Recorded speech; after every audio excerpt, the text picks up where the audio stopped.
À Cholet, dans cette région, il n'y a plus d'entreprise. Où trouverez-vous de quoi nourrir votre famille? Et qui vous emploiera?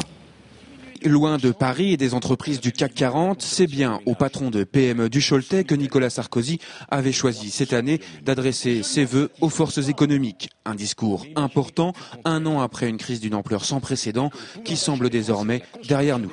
Tous les instituts nous prévoient une croissance un peu supérieure à 1%, je ne m'en satisfais pas, mais nous venons de -2. Et ça nous permet de dire que la récession sera terminée. Devant les chefs d'entreprise, Nicolas Sarkozy a réaffirmé sa volonté de réhabiliter et de libérer le travail. Au cœur de son message, toujours la France qui se lève tôt, et particulièrement celle des petites entreprises.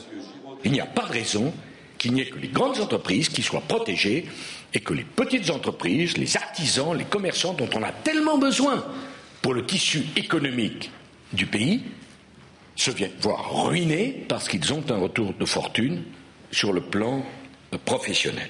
Le chef de l'État a également insisté sur la responsabilité des PME qui doivent investir et innover, un discours aux accents volontaristes qui a visiblement convaincu le président du MEDEF de la Vendée.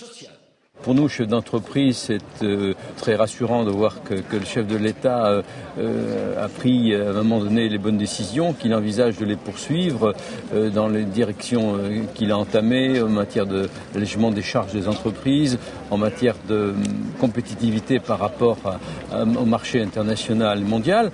Donc j'en ressors un peu plutôt revigoré. Ce déplacement était aussi un symbole. Cholet n'avait pas reçu la visite d'un président de la République depuis celle du général de Gaulle en 1965.